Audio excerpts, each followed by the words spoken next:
Hola, ¿cómo te va? Buenas tardes. Bueno, este es un nuevo programa de Geopolítica y Trabajo. Yo soy Pepe Robles. Hoy no lo vamos a tener a Rubén Cortina, que está ocupado con una reunión internacional.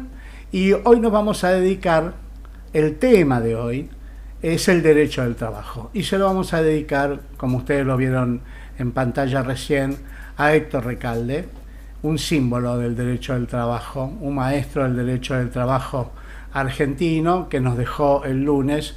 Y bueno, en su homenaje vamos a hablar un poco del derecho del trabajo, no solo el argentino, sino el derecho del trabajo como gran conquista de la humanidad.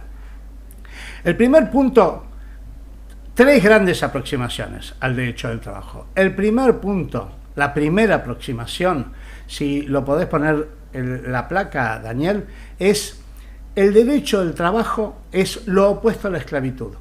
Sin derecho del trabajo, el trabajo es esclavitud.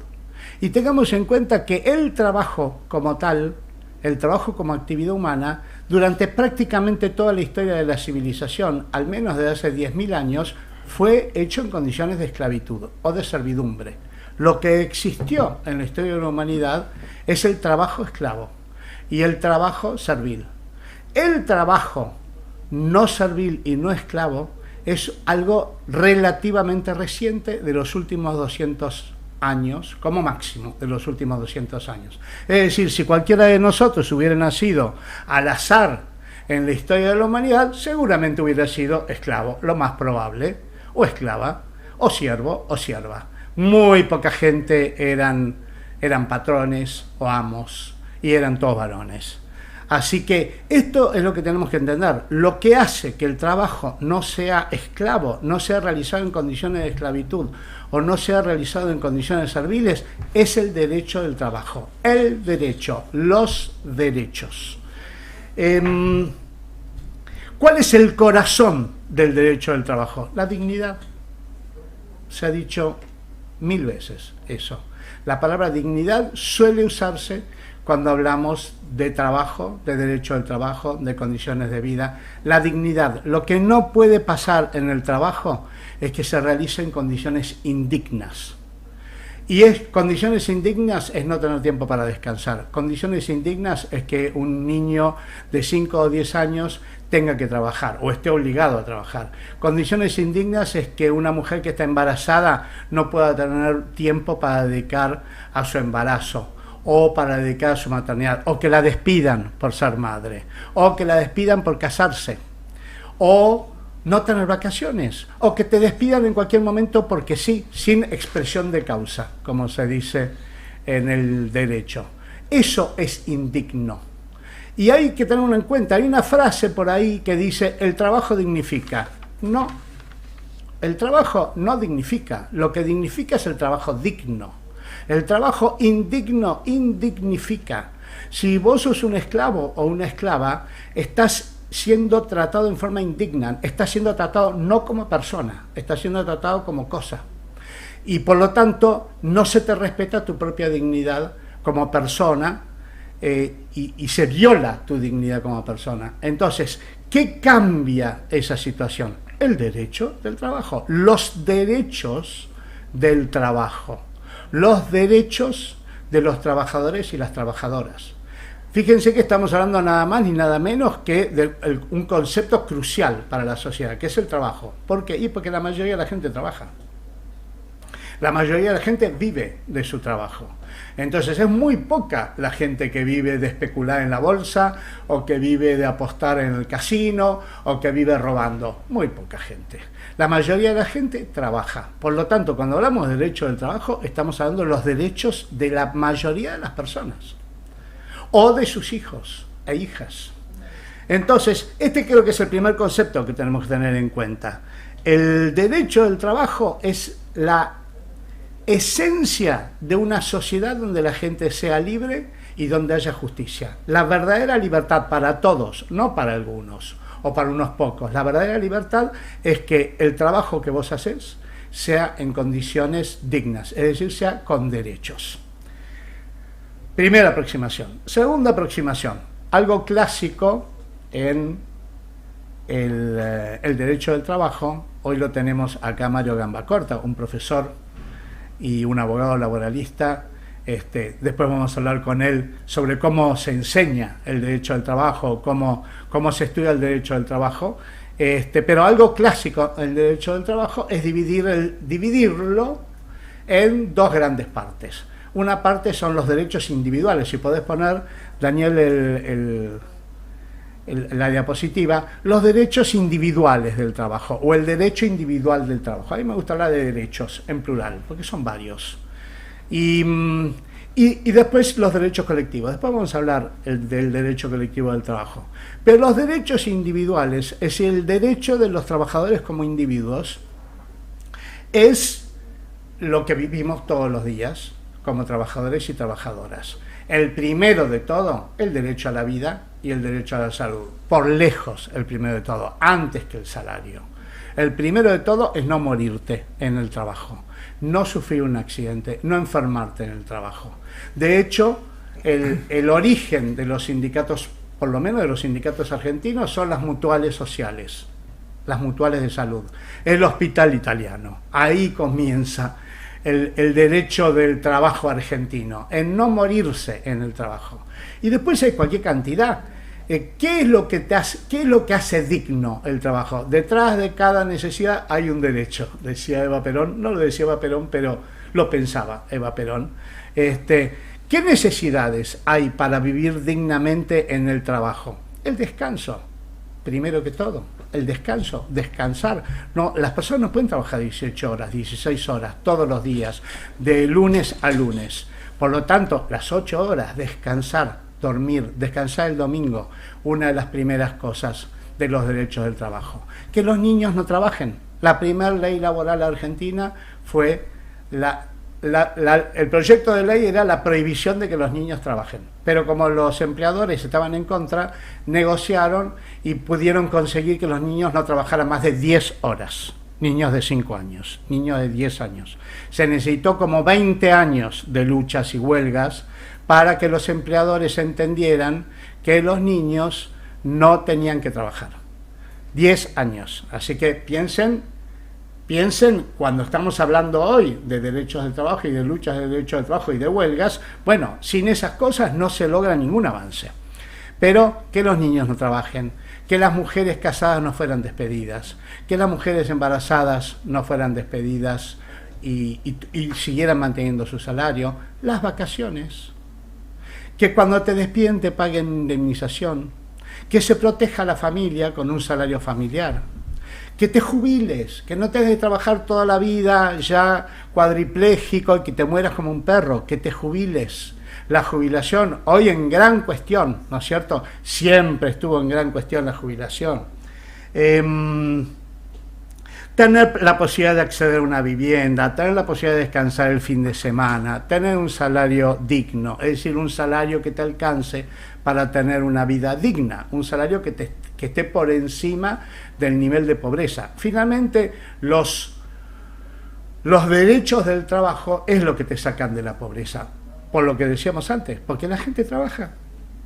Y por lo tanto, si la gente con su trabajo no puede estar por encima de la pobreza, el país va a ser pobre y la pobreza va a seguir existiendo. Lo que saca a una población de la pobreza son los derechos del trabajo. Así que esta es la gran segunda aproximación que tenemos al derecho del trabajo. Y la tercera gran aproximación, que para mí, y estoy seguro que para Mario Gambacorta, con el que vamos a estar hablando en un ratito también, es el derecho colectivo del trabajo. Pone la diapositiva de este tema. Ese es un dibujito que ustedes están ahí, si lo ven bien, es un dibujito de una revista sindical argentina de los años 30. Muy interesante. ¿Por qué? Porque en la parte de arriba hay un trabajador solo en una fábrica cuyo patio está vacío, que le está pidiendo algo a su empleador y el empleador está sentado en el escritorio, casi no le da ninguna importancia a que el trabajador le esté pidiendo quizás un aumento salarial. El trabajador está cabizbajo, muy atemorizado frente a su empleador. Claramente no obtiene absolutamente nada. En el dibujito de abajo, este dibujo sindical muestra a dos delegados claramente de trabajadores y trabajadoras que están en el patio está lleno de trabajadores, ya en esta ocasión el empleador se para y los trata amistosamente. El lenguaje corporal del trabajador individual arriba es un lenguaje atemorizado, el lenguaje corporal de los dos delegados es completamente diferente, están erguidos, miran a su empleador a los ojos. Bueno, esto es el derecho colectivo del trabajo. Es mucho más que una asociación. Un sindicato es mucho más que una asociación. Transforma al trabajador y a la trabajadora en un sujeto, en alguien que habla, en alguien que va a ser oído, en alguien que va a dialogar y que va a llegar a un acuerdo, en alguien que tiene poder para dialogar y llegar a un acuerdo. El trabajador y la trabajadora en forma individual no son sujetos, son objetos, por una simple razón, porque dependen, están en relación de dependencia, como un soldado, igual que un soldado, obedecen. Y una persona que obedece no es un sujeto, es un objeto. Es tratado como un objeto.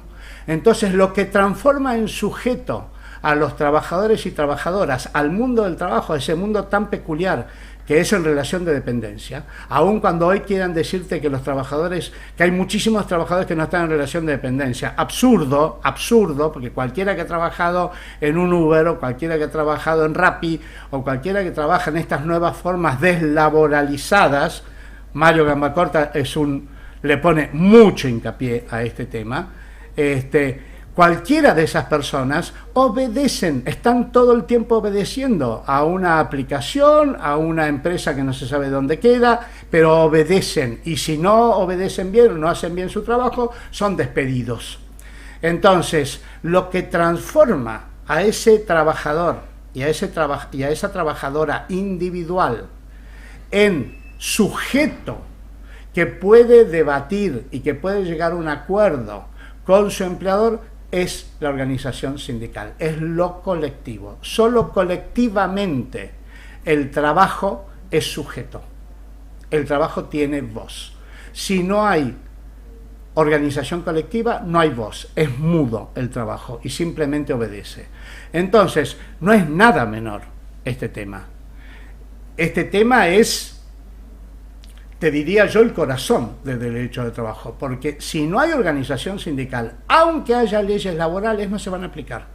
Esto lo vemos en muchísimos países, incluso en la propia Argentina, en épocas de mucha represión y de mucha dictadura, donde los sindicatos tienen poca capacidad de acción, uno ve como inmediatamente bajan los niveles de aplicación de la ley laboral, o en lugares donde no hay sindicatos. Lugares donde hay sindicatos hay una alta aplicación de la ley sindical, de la ley laboral, de los derechos laborales. Lugares donde no hay sindicatos, baja aplicación de los derechos laborales. Y por lo tanto la gente trabaja en condiciones indignas. Y por lo tanto la gente no tiene derechos, no es tratada dignamente como personas. Entonces, cuando nosotros hablamos de derechos colectivos del trabajo y de trabajador dependiente, estamos hablando de una cultura. La empresa, cuando no hay un sindicato, es una especie de monarquía. Todo lo resuelve el empleador. Todo lo resuelve el empleador. Es el que manda el empleador. Por el contrario, una empresa, cuando hay un sindicato, se convierte en una especie de democracia. Se dialoga, se acuerda. El trabajo y el capital conversan, dialogan y acuerdan, o en algunas ocasiones, por supuesto, puede estar en desacuerdo y cada uno recurrirá al poder que tiene para tratar de convencer o tratar de forzar al otro para llegar a un acuerdo, porque como sabemos bien, no se llegan a los acuerdos simplemente, son intereses los que están en confrontación, por lo tanto, ambos van a tratar de preservar sus intereses, salvo que el daño sea mayor, principio básico de la teoría de la negociación. Entonces, estamos hablando de una cultura completamente diferente si hay un sindicato. Es una cultura del diálogo y la negociación, que necesita, para que esa cultura del diálogo y la negociación se lleve adelante efectivamente, necesita que se respete el derecho, la libertad sindical, que puedan los trabajadores afiliarse. Es muy habitual que los empleadores persiguen a los trabajadores y trabajadoras cuando forman un sindicato o cuando se afilian a un sindicato o a quienes se afilian a un sindicato. Muy habitual. El derecho de huelga es esencial, el derecho de huelga, porque el derecho de huelga no es vagancia, ¿eh? El derecho de huelga es una concertación para hacerle notar a la otra parte que vos sos importante. Si no, ¿cómo sabe el otro que vos sos importante? Es equivalente a lo que hace el empleador cuando el empleador amenaza con cerrar la empresa. Lo que te está diciendo es, ojo, que si pedís demasiado, la empresa quiebra y cierra o se va a otro país. Entonces, cada uno recurre a sus huelgas, a sus medidas de acción directa. Y el tercer derecho esencial del derecho colectivo de trabajo es el derecho a la negociación colectiva. Es decir, no se negocia individualmente. Se puede negociar individualmente, por supuesto, pero por debajo de eso nunca puede estar la negociación individual por debajo de lo que es la negociación colectiva. Nunca puede estar. Entonces, el principio de la negociación colectiva. Estos tres principios son fundamentales. Entonces, para terminar con este primer informe, y después vamos a hacer un pequeño break y ya nos vamos a hablar con Mario Gambacorta. El derecho del trabajo, nuevamente recordémoslo a Héctor Recalde, fallecido el lunes pasado, un patriarca del derecho del trabajo argentino, que vaya a este programa de análisis, de difusión de la importancia que el derecho del trabajo tiene en homenaje a él. El derecho del trabajo es la esencia de una sociedad justa. Los derechos del trabajo es la esencia de una sociedad justa. Los derechos del capital no generan una sociedad justa. Los derechos de los ricos no generan una sociedad justa. Los derechos de los especuladores no generan una sociedad justa. Lo que genera una sociedad justa es los derechos del trabajo. Y si no hay la posibilidad de que los trabajadores y las trabajadoras se organicen adecuadamente para defender esos derechos, por más que estén escritos en las leyes y en la Constitución y en los tratados internacionales, no se van a aplicar como lo vemos en muchos países, incluso en la propia Argentina, en muchos lugares. Así que vamos a hacer, Daniel, aquí anuncio o menciono, Daniel Martín es la persona que está en la operación del programa. No nos estarían viendo si no estuviera Daniel ahí. Así que vamos a hacer un pequeño break, 2-3 minutos, y volvemos con Mario Gambacorta. Mario Gambacorta.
Bueno, acá estamos con Mario Gambacorta. Mario es un abogado, laboralista y sindical, y fundamentalmente un docente, un gran docente, y un autor, docente e investigador, y un autor de libros que para los abogados laboralistas nos es de consulta habitual y de guía, de algún modo. No solamente para los abogados laboralistas, sino también para los delegados, delegadas, dirigentes sindicales. Tiene libros realmente importantes. Y se dedica en gran medida a la docencia. Aprendemos mucho de él, a la docencia de posgrado en varias universidades. Así que bueno, vamos a hablar. Es un especialista en Derecho del Trabajo, uno de los buenos especialistas de Derecho del Trabajo que tiene la Argentina, así que vamos a hablar con él un poco sobre el tema de hoy, el Derecho del Trabajo. Mario, hola. Hola, buenas tardes, Pepe, un gusto estar en tu programa. Aprovecho a mandarle también a Rubén un abrazo en la distancia. Gracias por la invitación, gracias al Instituto del Mundo del Trabajo, a la UNTREF, ese instituto que lleva el nombre de un querido amigo, Julio Godio. Y me voy a permitir recordar y felicitar a ustedes por la iniciativa de hacer este programa en homenaje al doctor Héctor Recalde, que fue y es una referencia para los abogados laboralistas, para el mundo sindical, para los trabajadores, la referencia más importante del derecho del trabajo, así que vaya más allá del dolor que nos ha provocado su pérdida, una pérdida irreparable y más necesaria que nunca en estos difíciles momentos.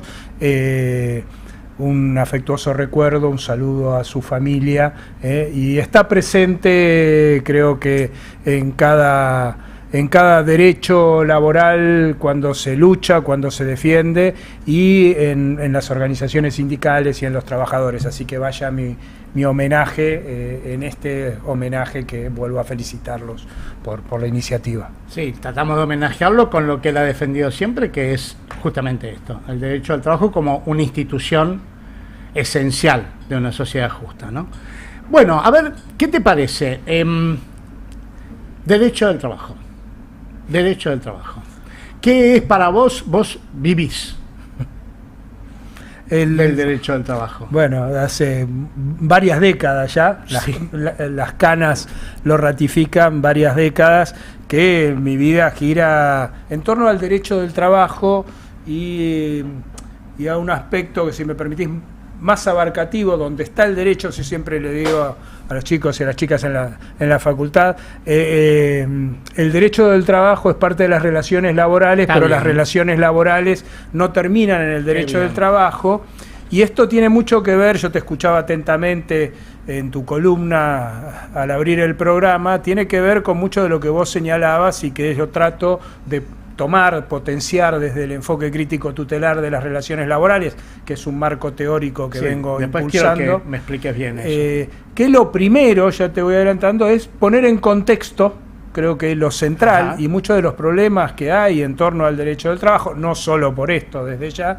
pero es por la necesidad de poner en contexto al derecho del trabajo, como vos lo estabas haciendo en tu presentación, y evidenciar los intereses en juego, ¿no? Esta es como la presentación más que resumida, seguramente incompleta, del enfoque, porque el derecho del trabajo, a ver, la vida humana gira al trabajo, la organización de la vida humana gira en torno al trabajo, y yo siempre digo, y su desorganización también.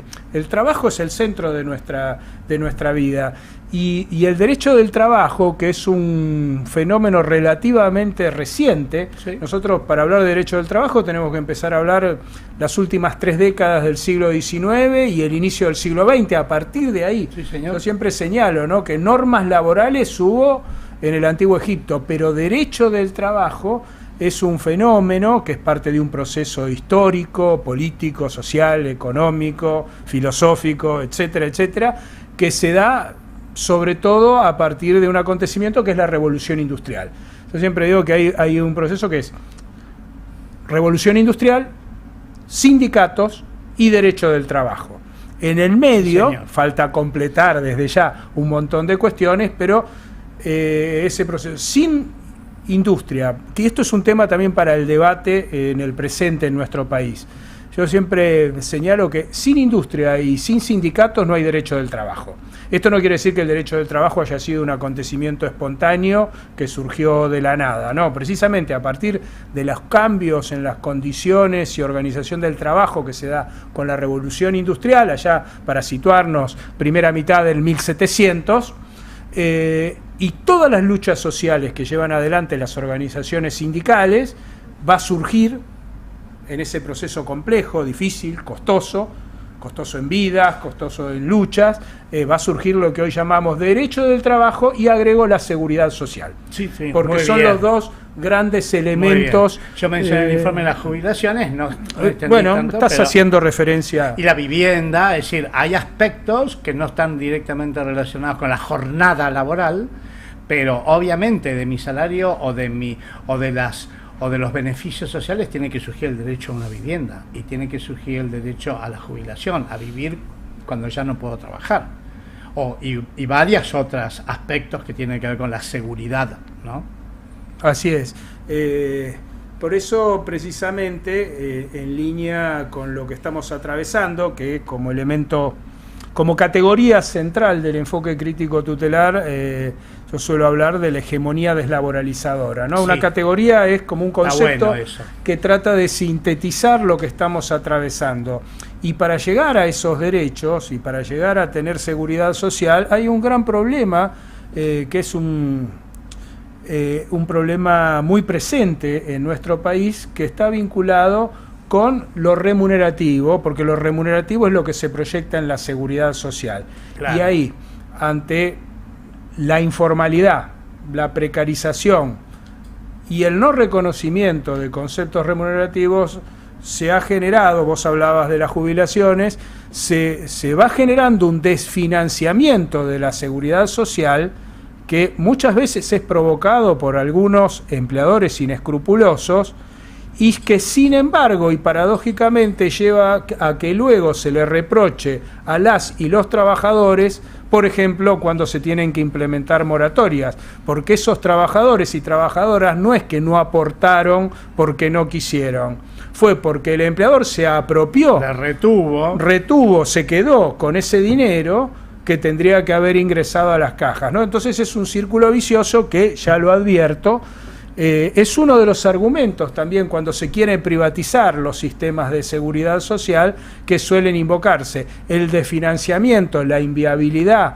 ¿no? de las cajas previsionales, por decirlo de una forma que quizás suena más familiar, que no es algo que haya pasado ni por culpa de los trabajadores ni por culpa de las trabajadoras. Esto ha ocurrido por incumplimientos que han permitido que el empleador distribuyera menos la renta, se apropiara de más renta, o sea, ganara más plata, para decirlo, o se ahorrara más plata, para como ustedes prefieran señalarlo, y que los trabajadores, ayer o hoy leí un artículo, un trabajador que se entera tiempo después que le faltan 10 años de aporte, que él en su buena fe había confiado que el empleador lo había hecho, y bueno, no lo hizo.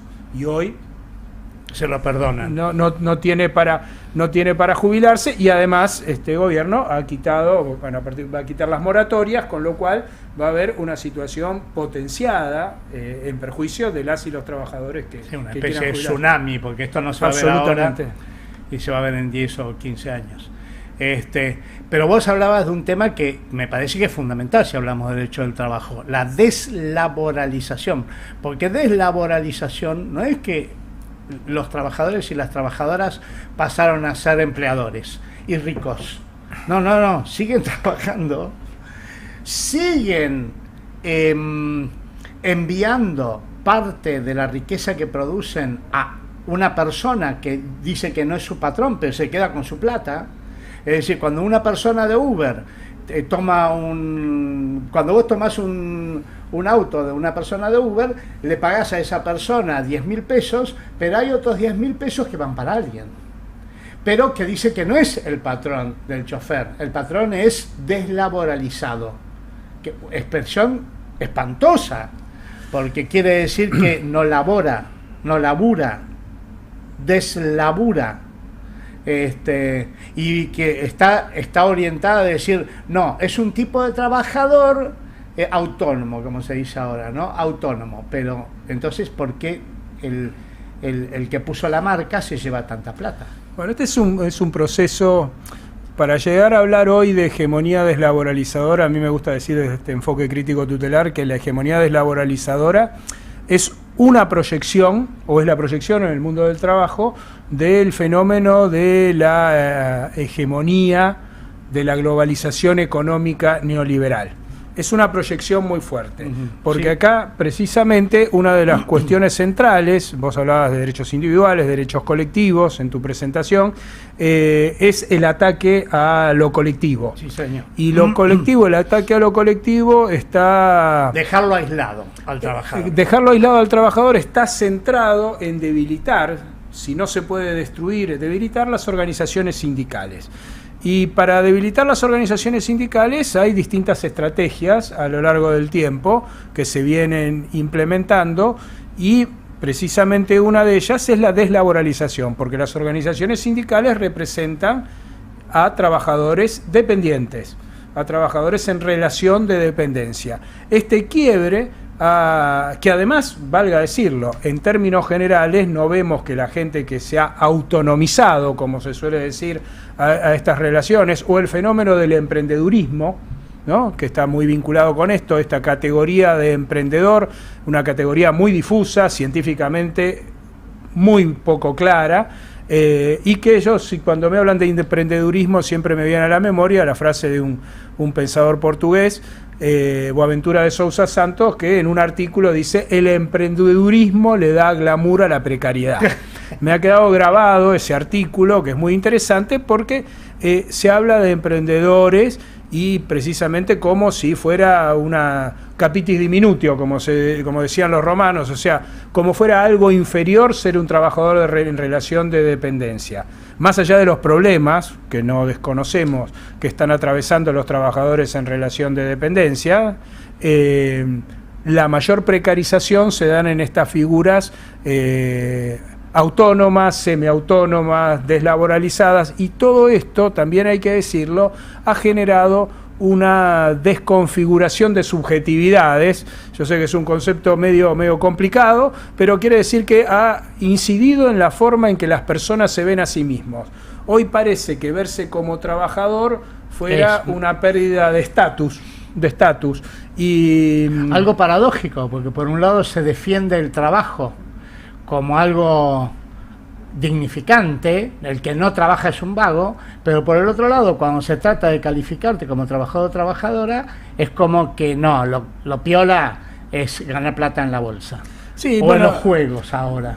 Sí, ahí hay muchos estereotipos que en primera o en última instancia uno lo ve mucho cuando se debate el trabajo. Yo creo que son estereotipos: el que no trabaja, o parece que tener derechos laborales, que vale decirlo, en Argentina cada vez tenemos menos derechos, sí.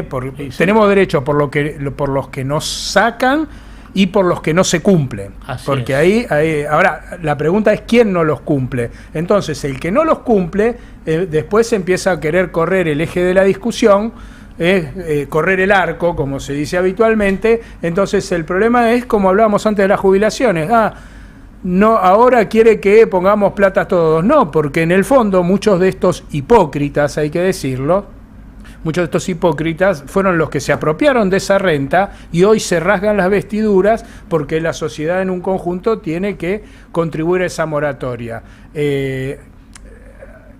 Ellos, muchos de estos, que se llenan la boca hablando del libre mercado, en realidad lo que están haciendo es un libre mercado para las ganancias y una socialización de las pérdidas para la sociedad, porque vos, yo, nuestras familias, nuestros amigos tienen que cubrir o dejar en la absoluta indigencia, abandonados a su suerte, a los trabajadores. Yo me acuerdo, y esto es bueno para recordarlo, como consecuencia de la década del 90, sobre todo, había más de 6 millones de trabajadores por estas mismas políticas que hoy se están replicando. No es casualidad que se reivindique la presidencia de Menem, no es casualidad. Nada es igual, pero es bastante parecido. Generaron también un proceso en el cual millones de hombres y mujeres no se iban a poder jubilar. Sumado a la privatización del sistema previsional con las AFJP, que solamente en gastos administrativos se llevaron, no recuerdo exacto si 12.000 o 13.000 millones de dólares, ¿no? Y al momento de tener que responder a la cobertura de las prestaciones... El 30%. Yo pagaba, yo logré quedarme en el sistema público. A mí me AFJPizaron, pagaba el 30% de mi aporte, el 30% se lo pagaba la empresa. El 30%. A ver, si yo como abogado cobrara el 30% de un juicio, me excluirían del colegio de abogados porque no puedo cobrar más del 20%, y eso en casos excepcionales. Y por gastos administrativos, ¿no? Que habría que ver el contenido de esos gastos. A mí nada. Más ineficiencia que eso, imposible. Era robo directo. Sí, yo no sé si ineficiencia es...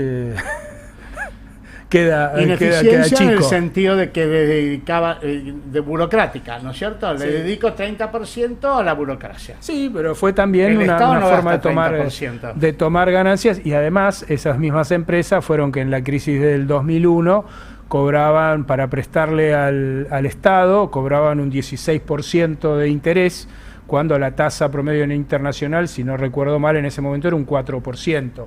Con lo cual, también este fenómeno de la caja, el negocio financiero, y no es que yo esté a favor de la estatización de las cosas, pero este fenómeno de privatizar todo demuestra que quizás el camino es el camino del derecho del trabajo.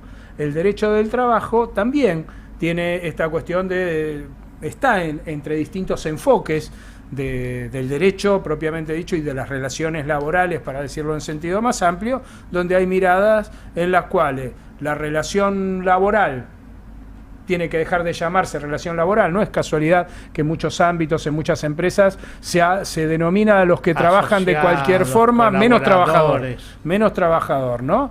Y entonces una relación supuestamente libre, que no lo es porque uno está subordinado al otro, o del otro lado que planteamos una solución que el Estado tiene que resolver todos los problemas. Yo cuando me dicen que un trabajador o una trabajadora es un asociado, le digo, anda a pedir la participación en las ganancias, si vos sos socio de la empresa. Claro. En esa parte no corre la parte de asociado, corre en la parte amistosa. No, pero hemos llegado inclusive a extremos en que la participación en las ganancias, que para el que no está y no tiene por qué estar familiarizado, es un derecho reconocido en el artículo 14 bis de la Constitución Nacional. Algunos han planteado que eso era la bolcheviquización, era constituir soviet. No, participación en las ganancias, señores, existe en la Constitución Nacional, y la Constitución Nacional no es una constitución ni socialista, hecha por una dictadura. Claro, ni socialista ni comunista, ¿no? Más allá que participaron algunos individualmente, pero es una constitución de matriz mayoritariamente liberal, que luego incorpora en el año 57 una cláusula social, que es el artículo 14 bis, y que recién en el año 94 incorporará los tratados internacionales de derechos humanos, que, bueno, tampoco han logrado resolver todos los problemas, si no le echo la culpa a los tratados, sino que la aplicación en la práctica, el control que se tiene que hacer desde las autoridades administrativas de trabajo y también las funciones judiciales en cuanto a la aplicación de los alcances de estos tratados. Y si me permitís agregar algo, 30 segundos más, todo estás esto, acá para eso. Bueno, no, pero no quiero abusar. No quiero abusar. Vieron que los abogados nos cuesta poco hablar. Entonces, digo, todo esto, en el principio o en el fondo, hay que tener en claro que el derecho del trabajo está para garantizar o orientarse a garantizar esa dignidad, que es un aspecto central del derecho del trabajo y de los derechos humanos en general, de los cuales forma parte el derecho del trabajo, pero también una función distributiva. Sí, señor. Una función distributiva de la riqueza, porque parte de una concepción ideológica, filosófica, de que los trabajadores también contribuyen a generar riqueza y en consecuencia tienen que participar. O sea, ni solo los empleadores, ni solo los trabajadores. Acá tenemos dos de las posturas que hay en torno al derecho del trabajo, y nuestra postura es una postura intermedia, es lo que se llama el enfoque democrático de las relaciones laborales, que reconoce que el capital y el trabajo y el capital generan riqueza, y por eso los dos, y ahí cuando hablamos de derecho colectivo, por eso los dos tienen derecho a participar, y el 50-50, el famoso 50-50, que tiene que ver con eso, ¿no? Y hoy en día, lo digo particularmente... Justicia, claro, la justicia, la balanza. Y la palabra maldita para algunos, particularmente para uno parece, que es la palabra justicia social. Sí. ¿No? Está vinculado con la justicia social, pero con un modelo... Es muy indicativo, porque si vos estás a favor de la justicia, pero no de la justicia social, lo que estás diciendo es que esa justicia no debe aplicarse a la sociedad. Literalmente estás diciendo eso, es decir, justicia sí, en tanto no sea para todos. Y particularmente para los trabajadores. Bueno, que es la justicia social. Claro. Pero vos lo que estás cuestionando es la palabra social, no la palabra justicia. La palabra social, es decir, que no se aplique la justicia a la sociedad. Es impresionante. Porque se quedan precisamente en una mirada sesgada de derechos, siendo generoso, de los derechos civiles y políticos. No es casualidad que el punto uno... individuales. Claro, individuales. Pero aún en ese concepto, y no los sociales. Pero aún en ese concepto ultraindividualista, que de algún modo esa famosa frase de Thatcher, existen los individuos, no existe la sociedad, impresionante, porque no puedo entender... La frase es impresionante porque si el ser humano no es un ser social, ¿qué es? Si nosotros estamos hablando en este momento y estamos usando el lenguaje para comunicarnos, obviamente no lo inventaste ni vos ni yo el lenguaje, nos viene de algo, y si no nos viene de la sociedad, ¿de qué nos viene? Bueno, te lo voy a responder, del punto 1 del Pacto de Mayo, solamente les importa la propiedad, que es la base del modelo capitalista salvaje. Cuando el capitalismo tiene que sintetizar, y no es porque estemos en contra de la lógica, por lo menos yo no estoy en contra de la lógica... El Pacto de Mayo que se hizo en julio, decís vos. Sí, exactamente. El punto 1 es la propiedad. Cuando uno tiene que sintetizar cuál es la palabra más importante para el sistema capitalismo, propiedad en sentido absoluto. A diferencia de lo que creemos otros, es que la propiedad tiene una función social. Que se lo digo para algún ignorante que anda dando vuelta, por acá cerca, ¿no? Más para el lado de Plaza de Mayo, no es un concepto, claro, perdón, la función social de la propiedad no es un concepto comunista, es un concepto que viene de la doctrina social de la Iglesia. Pero aún ese concepto de propiedad, muy antiguo, hoy la mayoría de las propiedades de grandes son acciones. Vos sos dueño de una acción, no de una fábrica, no de un camión, no de un avión. Aún en esos casos, se llaman sociedades, sociedad anónima, sociedad de responsabilidad limitada, es decir, lo que decís que no existe. Puede decir que existe un individuo, no existen las sociedades, pero la propiedad privada son básicamente propiedades sociales. Bueno, pero ellos piensan en inglés y usan la palabra corporación. Sí, está bien. El tema societario es una... Claro, porque esto también no hay deja que... de ser una corporación, no deja de ser una comunidad. No, yo te entiendo lo que digo, pero lo digo en sentido irónico por el concepto corporativo. Que no vean, que solamente se vean esa persona individual, que es la que habla, y no vea todo lo que vino antes y todo lo que va a venir después. Que no vean... Lo dijo Aristóteles, a ver, no estamos hablando de un descubrimiento, que descubrimos la sociedad, ¿eh?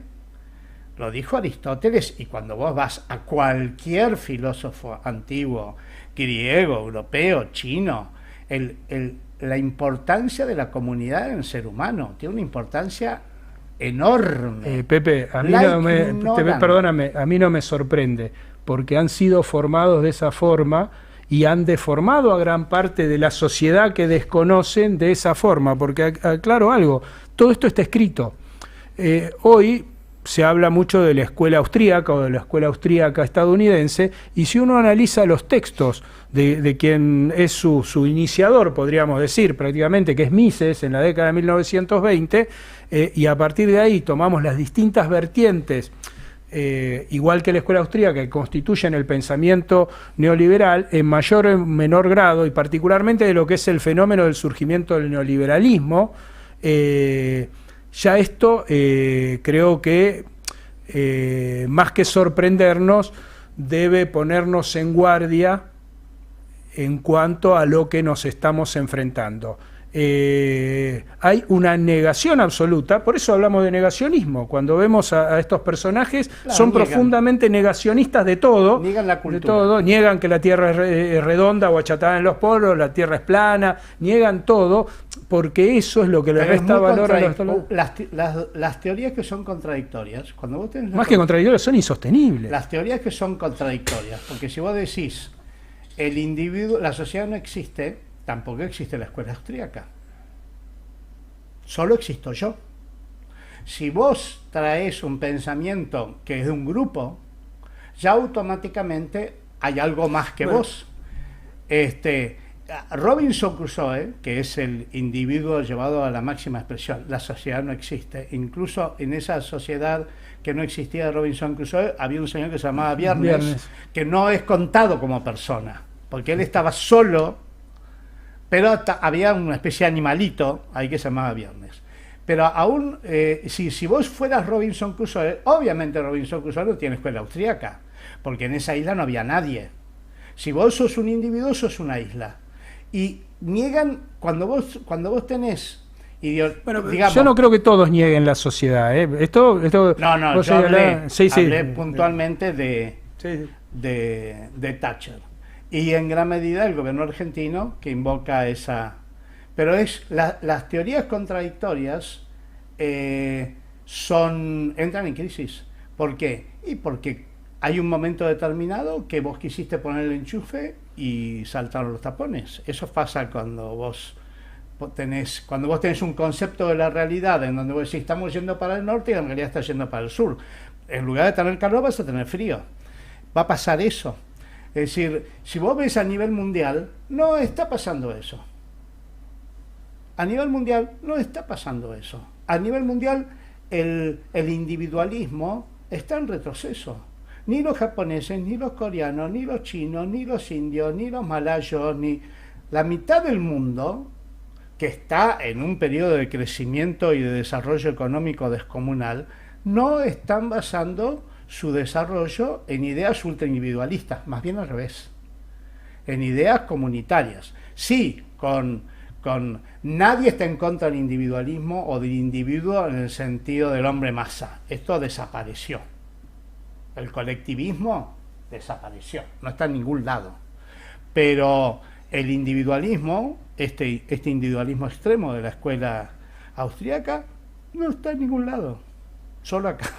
Acá está. Sí, no, yo creo que sí, la escuela austríaca es una instancia probablemente extrema, pero hay una lógica de lo que yo denomino los neoliberalismos, que creo que subyacentemente, se lo reconozca explícitamente o no, creo que subsiste una mirada tendiente a avanzar en esos parámetros, por eso digo los neoliberalismos, de desatención de lo social, desatención de los derechos laborales o demolición, para decirlo como está ocurriendo en Argentina, de los derechos laborales, inclusive, algo hablábamos con vos antes del inicio del programa, inclusive un neoliberalismo progresista, que también ha tomado eso, entonces algún progresismo que ha tomado esto y que lo ha utilizado. En Europa fue el fenómeno que permeó en el Partido Laborista, en el Partido Socialista Obrero Español, en la socialdemocracia francesa y alemana, lo podemos sintetizar en la tercera vía, ¿no? Algo que supuestamente era distinto, pero es que lleva a una reconversión de estos partidos en la economía de mercado, del libre mercado, el libre mercado, ¿no? Con algunos matices. También dentro del neoliberalismo tenemos lo que es la economía social de mercado, que funcionó en Alemania con una lógica parecida en algunos aspectos y distinta en otros, pero hay elementos de los neoliberalismos que yo creo que tienen una dosis fuerte de individualismo con distintas intensidades, y lo más peligroso y dramático de los neoliberalismos es que en general, bueno, agrego, en Argentina en la década del 90, no ni hablar ahora, pero en la década del 90, permeó también este modelo neoliberal, y me refiero a partidos, a los denominados partidos progresistas europeos o a partidos populares como en Argentina, como afectaron al peronismo y al radicalismo, ¿no? Pero además de la dosis de individualismo, una dosis muy fuerte de autoritarismo, ¿no? Que a veces es difícil catalogarlo en sus distintas vertientes. Viste que se dice si esto es fascismo, neofascismo o no. Yo no sé si es fascismo o neofascismo, pero que hay un autoritarismo que en el gobierno de Thatcher se ve, porque muchas de estas vertientes, ¿no? Acordémonos de lo que dijo Hayek con el golpe de Chile, que él prefería una dictadura liberal antes, porque el libre mercado, y esto es una de los grandes... Es una idea, es una contradicción con la idea de la libertad misma. Para ir cerrando, Mario, 30 segundos. Bueno, derecho del trabajo, ¿cómo lo ves? ¿Cómo lo hacemos? ¿Cómo lo defendemos? Bueno, lo primero que creo que hay que defender es el principal objetivo de esto. Yo creo que el principal objetivo, el principal enemigo de estos modelos neoliberales son los sindicatos. Y en Argentina particularmente no es solo los sindicatos, sino el modelo sindical argentino. Porque el modelo sindical argentino es el que tiene una estructura que incide en la estructura de la negociación colectiva. Estos modelos neoliberales tienden a limitar la negociación como elemento de distribución y tratan de reducirla. Tenemos que enfrentar el tema de la deslaboralización. De la deslaboralización. Con una idea tutelar. Porque todo esto nosotros estamos viendo, vos bien lo señalabas al principio, estamos poniendo el foco en lo individual, pero el centro de esto es lo colectivo, porque el quiebre de lo colectivo hace que esto se debilite permanentemente a futuro. Bueno, muchísimas gracias, Mario. Gracias a vos, Pepe. Nosotros ya nos despedimos y nos vamos a ver la semana que viene, probablemente para hablar sobre la cuestión del campo en la Argentina. Hasta luego.